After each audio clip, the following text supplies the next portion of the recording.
ਧੰਨ ਧੰਨ ਸ੍ਰੀ ਗੁਰੂ ਨਾਨਕ ਦੇਵ ਜੀ ਪਟਨਾ ਤੋਂ ਹਾਜੀਪੁਰ, ਮੁੰਗੇਰ, ਭਾਗਲਪੁਰ, ਸਾਹਿਬਗੰਜ, ਰਾਜ ਮਹਲ ਨਗਰਾਂ ਤੋਂ ਹੁੰਦੇ ਹੋਏ ਮਾਲਦਾ ਪੁੱਜੇ। ਉੱਥੇ ਰਾਮ ਬਾਬੂ ਦੇ ਬਾਗ ਵਿੱਚ ਠਹਿਰੇ, ਜੋ ਹੁਣ ਗੁਰੂ ਕਾ ਬਾਗ ਕਰਕੇ ਪ੍ਰਸਿੱਧ ਹੈ। ਉੱਥੇ ਮਕਸੂਦਾਬਾਦ, ਜਿਹਨੂੰ ਮੁਰਸ਼ਦਾਬਾਦ ਵੀ ਕਹਿੰਦੇ ਹਨ, ਉੱਥੇ ਜਾ ਟਿਕੇ ਤੇ ਸੂਜੇ ਨੂੰ ਸੂਝ ਦਿੱਤੀ ਤਾਂ ਉਹ ਪੁਕਾਰ ਉੱਠਿਆ, ਸਤਿਗੁਰੂ ਨਾਨਕ ਪਰਸਿਆ ਸਭ ਪਾਪ ਬਿਨਾਸੇ, ਨਾਮ ਅਮੋਲਕ ਪਾਇਆ ਕਾਰਜ ਭਏ ਰਾਸੇ।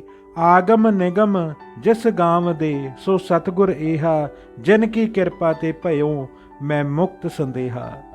ਕੱਚਾ ਰੰਗ ਉਤਾਰ ਕੇ ਸੱਚ ਰੰਗ ਚੜਾਇਆ, ਨਾਨਕ ਸਤਿਗੁਰੂ ਦਿਆ ਅਮਰਾਪਦ ਪਾਇਆ। ਮੁਰਸ਼ਦਾਬਾਦ ਹੁਣ ਵੀ ਸੰਗਤ ਸੂਜੇ ਭਗਤ ਦੀ ਪ੍ਰਸਿੱਧ ਹੈ। ਉੱਥੋਂ ਕ੍ਰਿਸ਼ਨ ਨਗਰ, ਸ਼ਹਜਾਦਪੁਰ, ਸੀਰਾਜਗੰਜ, ਕਾਸਗੰਜ ਤੇ ਕਲੇਰੀ ਨਦੀ ਪਾਰ ਕਰਕੇ ਬੰਗਾਲ ਤੇ ਅਸਾਮ ਦੀ ਧਰਤੀ ਤੇ ਪੁੱਜੇ। ਬੰਗਾਲ ਦਾ ਜਾਦੂ ਤੇ ਕਾਮ ਰੂਪ, ਅਸਾਮ ਵਿੱਚ ਵਾਮ ਮਾਰਗੀਆਂ ਦਾ ਜ਼ੋਰ ਚੱਲਦਾ ਸੀ। ਕਮਜ਼ੋਰ ਮਨਾਂ ਵਾਲੇ ਜਾਦੂ ਤੇ ਜਾਦੂਗਰਨੀਆਂ ਦੇ ਜਾਲ ਵਿੱਚ ਫਸ ਜਾਂਦੇ। ਵਾਮ ਮਾਰਗੀ ਵਾਲੇ ਮਦਰਾ, ਮਾਸ, ਮੈਥੂਨ, ਮਾਇਆ ਤੇ ਮੁਦਰਾ ਦੀ ਵਰਤੋਂ ਕਰਕੇ ਵਿਲਾਸੀ ਜੀਵਨ ਬਤੀਤ ਕਰਦੇ ਸਨ। ਤੇ ਹੈਰਾਨੀ ਇਹ ਹੈ ਕਿ ਫਿਰ ਕਹਿੰਦੇ ਸਨ ਕਿ ਸ਼ਿਵ ਦੇ ਇੱਕ ਪੱਖ ਖੱਬੇ ਵਾਮ ਦੀ ਪੂਜਾ ਹੋ ਰਹੀ ਹੈ, ਜੋ ਔਰਤ ਦਾ ਮੰਨਿਆ ਜਾਂਦਾ ਹੈ। ਕਾਮਾਖਿਆ ਦੇਵੀ ਦੀ ਪੂਜਾ ਵੀ ਉਹ ਮਦਰਾ ਤੇ ਮੁਦਰਾ ਨਾਲ ਕਰਦੇ ਸਨ। ਮਾਣਕਗੰਜ ਅਤੇ ਦੇਵਪੁਰੋਂ ਹੁੰਦੇ ਹੋਏ ਗੁਰੂ ਨਾਨਕ ਦੇਵ ਜੀ ਦਸੰਬਰ ਨੂੰ ਢਾਕਾ ਪੁੱਜੇ। ਢਾਕਾ ਦੇ 52 ਬਾਜ਼ਾਰ ਤੇ 53 ਗਲੀਆਂ ਪ੍ਰਸਿੱਧ ਹਨ ਅਤੇ ਇਸ ਕਰਕੇ ਢਾਕਾ ਨੂੰ ਬੌਨ ਬਾਜ਼ਾਰ ਤੇ ਤਿਪਨ ਗਲੀ ਵੀ ਕਹਿੰਦੇ ਹਨ।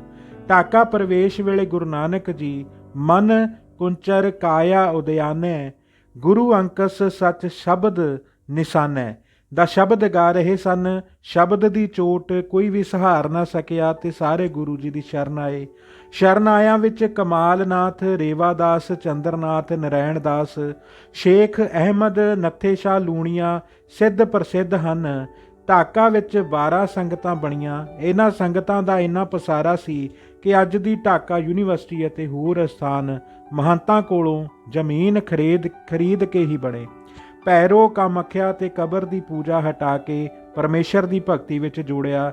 ਨੱਥੇ ਸ਼ਾਹ ਦੀ ਧਰਮਸਾਲ ਤੇ 3 ਹੋਰ ਗੁਰਦੁਆਰੇ ਪ੍ਰਸਿੱਧ ਹਨ। ਉੱਥੋਂ ਗੁਰੂ ਜੀ ਧੰਨਪੁਰ ਪੁੱਜੇ, ਜਿੱਥੇ ਨੂਰ ਉਨਸਾ ਪ੍ਰਸਿੱਧ ਨਾਂ ਨੂਰ ਸ਼ਾਹ ਨੇ ਮਾਇਆ ਜਾਲ ਤਾਣਿਆ ਹੋਇਆ ਸੀ। ਕਈ ਜੈਨੀ, ਬੋਧੀ ਭਗਤ, ਸੂਫੀ, ਬ੍ਰਹਮਚਾਰੀ ਤੇ ਸੰਨਿਆਸੀ ਉਸਨੇ ਵਸ ਕੀਤੇ ਹੋਏ ਸਨ।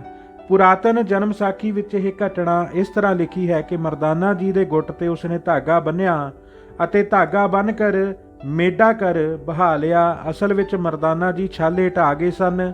ਗੁਰੂ ਨਾਨਕ ਦੇਵ ਜੀ ਨੇ ਨੂਰ ਉਨਸਾ ਦਾ ਤਲਿਸਮ ਤੋੜਿਆ ਅਤੇ ਉਸ ਦਾ ਸਥਾਨ ਹੀ ਧਰਮਸ਼ਾਲ ਤੇ ਸੰਗਤ ਬਣਿਆ।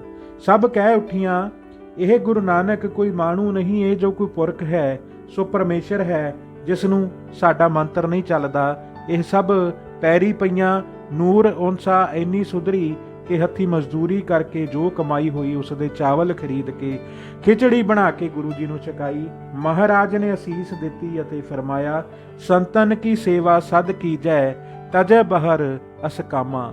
ਮਹਿਮਾ ਪ੍ਰਕਾਸ਼ ਦੇ ਸ਼ਬਦਾਂ ਵਿੱਚ ਪੁੰਨ ਗੁਰ ਤਾਕੋ ਕਹਿਓ, ਹਰ ਭਗਤ ਕਰੋ ਚਿਤ ਲਾਏ। ਇਹ ਮੰਤਰ ਜੰਤਰ ਅਤ ਨੀਚ ਗਤ, ਉੱਤਮ ਭਗਤ ਪ੍ਰਭਾਏ। ਉੱਥੇ ਹੀ ਹੁਣ ਗੁਰਦੁਆਰਾ ਬਰਸ਼ਾ ਸਾਹਿਬ ਹੈ, ਵਿੱਚ ਹੈ ਮਾਰ ਕੱਢੀਆਂ ਬੁਰਾਈਆਂ ਦਾ ਪ੍ਰਤੱਖ ਪ੍ਰਮਾਣ ਇਹ ਸਥਾਨ ਹੈ। ਉਸ ਦੇਸ਼ ਵਿੱਚ ਠੱਗਾਂ ਦਾ ਬਹੁਤ ਜ਼ੋਰ ਸੀ। ਠੱਗੀ ਦੇ ਨਿਸਤਾਰੇ ਲਈ ਪਹਿਲਾਂ ਸ਼ੇਰ ਸ਼ਾਹ, ਫਿਰ ਅਕਬਰ ਦੇ ਪਿੱਛੋਂ ਅੰਗਰੇਜ਼ੀ ਸਰਕਾਰ ਨੂੰ ਕਰੜੇ ਉਪਰਾਲੇ ਕਰਨੇ ਪਏ, ਪਰ ਗੁਰੂ ਨਾਨਕ ਦੇਵ ਜੀ ਵਿੱਚ ਐਸੀ ਸ਼ਕਤੀ ਸੀ ਕਿ ਠੱਗ ਆਪਣੀ ਠੱਗੀ ਭੁੱਲ ਗਏ ਅਤੇ ਚਰਨੀ ਲੱਗੇ। ਜਦ ਗੁਰੂ ਜੀ ਨੇ ਸ਼ਬਦ ਹੀ ਉਚਾਰਨ ਕੀਤੇ ਤਾਂ ਸਾਰੇ ਪਾਪਾਂ ਵਿੱਚ ਘੂਕ ਸੁੱਤਿਆਂ ਦੀ ਜਾਗ ਖੁੱਲੀ। ਭੁੱਲਾਂ ਬਖਸ਼ਣ ਲਈ ਬੇਨਤੀ ਕੀਤੀ। ਗੁਰੂ ਜੀ ਨੇ ਕਿਹਾ, ਤੁਹਾਡੇ ਪਾਪ ਤਬ ਹੀ ਵਿਨਾਸ਼ ਹੋਵਨ ਜੇ ਇਹ ਕਿਰਤ ਛੋੜ ਅਤੇ ਕਰਸਾਨੀ ਕਰ ਅਤੇ ਜੋ ਕੁਛ ਵਸਤ ਠੱਗੀ ਨਾਲ ਕਮਾਈ ਹੈ ਉਹ ਪਰਮੇਸ਼ਰ ਦੇ ਨਾਏ ਦੇਵੋ। ਉਹਨਾਂ ਸਭ ਵਸਤਾਂ ਆਣ ਅੱਗੇ ਰੱਖੀਆਂ ਤੇ ਗੁਰੂ ਜੀ ਨੇ ਧਰਮਸ਼ਾਲਾ ਬਣਾ ਦਿੱਤੀ।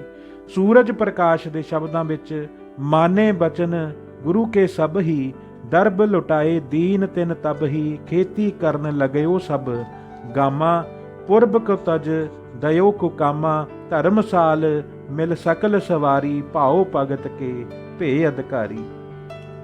ਐਸਾ ਹੀ ਇੱਕ ਭੂਮੀਆ ਚੋਰ ਸੀ ਜਿਸ ਨੇ ਕਿਹਾ ਕਿ ਉਸ ਦਾ ਚੋਰੀ ਦਾ ਧੰਦਾ ਛੱਡਣਾ ਮੁਸ਼ਕਲ ਹੈ।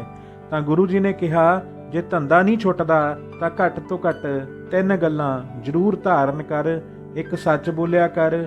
ਦੂਜੀ, ਜਿਸ ਦਾ ਲੂਣ ਖਾਵੇਂ ਤਿਸ ਦਾ ਬੁਰਾ ਨਹੀਂ ਮੰਗਣਾ। ਅਤੇ ਤੀਜੀ, ਗਰੀਬ ਮਾਰ ਨਹੀਂ ਕਰਨੀ। ਭੂਮੀਆ ਦਾ ਜੀਵਨ ਐਸਾ ਸੁਧਰਿਆ ਕਿ ਸਭ ਧੰਦਾ ਛੁੱਟੀ ਗਿਆ। ਇੱਕ ਵਾਰ ਰਾਜੇ ਦੇ ਘਰ ਚੋਰੀ ਕਰ ਬੈਠਾ, ਪਰ ਗਰੀਬ ਮਾਰ ਹੁੰਦੀ ਸੁਣ ਦੇਖ ਆਪ ਪੇਸ਼ ਹੋਇਆ ਅਤੇ ਫਿਰ ਐਸੇ ਧੰਦੇ ਤੋਂ ਹਟ ਗਿਆ ਸੀ। ਧੰਨ ਧੰਨ ਸ੍ਰੀ ਗੁਰੂ ਨਾਨਕ ਦੇਵ ਜੀ ਮਹਾਰਾਜ। ਵਾਹਿਗੁਰੂ ਜੀ ਕਾ ਖਾਲਸਾ, ਵਾਹਿਗੁਰੂ ਜੀ ਕੀ ਫਤਿਹ।